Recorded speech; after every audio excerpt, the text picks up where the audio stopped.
സൗദിയിലേക്ക് വിദേശ തൊഴിലാളികളുടെയും ടൂറിസ്റ്റുകളുടെയും ഒഴുക്ക് വർദ്ധിക്കുന്നു. 3 മാസത്തിനിടെ 30 ലക്ഷത്തോളം വീസകളാണ് അനുവദിച്ചത്. ഇന്ത്യ ഉൾപ്പെടെ ഏഷ്യൻ രാജ്യങ്ങളിൽ നിന്നാണ് കൂടുതൽ വിദേശികളും സൗദിയിൽ എത്തുന്നത്. ജലീൽ കണ്ണമംഗലം തയ്യാറാക്കിയ റിപ്പോർട്ടാണ് ഇനി. Saudi general authority four statistics പുറത്തുവിട്ട ഏറ്റവും പുതിയ കണക്ക് പ്രകാരം സൗദിയിലെ ജനസംഖ്യ 3.53 കോടിയാണ്.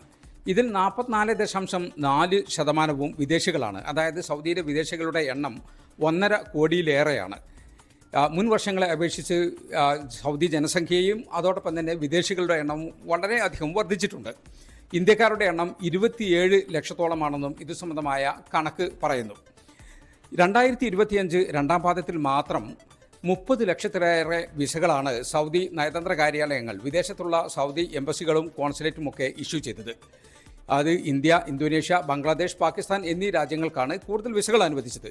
മുംബൈയിലെ ഇന്ത്യൻ കോൺസുലേറ്റ്, സൗദി കോൺസുലേറ്റ് വഴി മാത്രം 2.5 ലക്ഷത്തിലേറെ വിസകൾ അനുവദിച്ചു.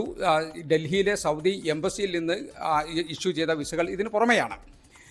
അതായത് സൗദിയിലേക്ക് വിദേശ തൊഴിലാളികളുടെയും അതോടൊപ്പം തന്നെ ടൂറിസ്റ്റുകളുടെയും തീർത്ഥാടകരുടെയും ഒക്കെ വരവ് കൂടുതൽ വർദ്ധിച്ചു കൊണ്ടിരിക്കുകയാണ് എന്നാണ് ഈ റിപ്പോർട്ട് പറയുന്നത്. സൗദിയിലെ പുതിയ പദ്ധതികളാണ് തൊഴിലാളികളുടെ എണ്ണം വർദ്ധിക്കാൻ കാരണം. അതോടൊപ്പം തന്നെ പുതിയ ടൂറിസം പദ്ധതികളാണ് ടൂറിസ്റ്റുകളുടെ എണ്ണം സൗദിയിലേക്ക് വർദ്ധിക്കാൻ കാരണം, ടൂറിസ്റ്റുകളെ സൗദിയിലേക്ക് ആകർഷിക്കാൻ കാരണം.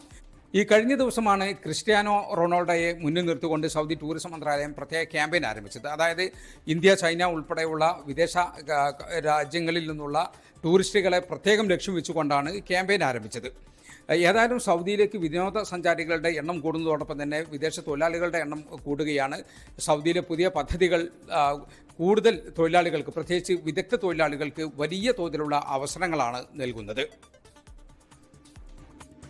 ലോകത്തെവിടെയായാലും ഏത് സമയത്തും 24 വാർത്തകളും ഓഗ്മെന്റഡ് റിയാലിറ്റി പാക്കേജുകളും എക്സ്പ്ലെയിനറുകളും വിശദമായി കാണാൻ ഞങ്ങളുടെ യൂട്യൂബ് ചാനൽ നിങ്ങൾക്ക് സബ്സ്ക്രൈബ് ചെയ്യാം.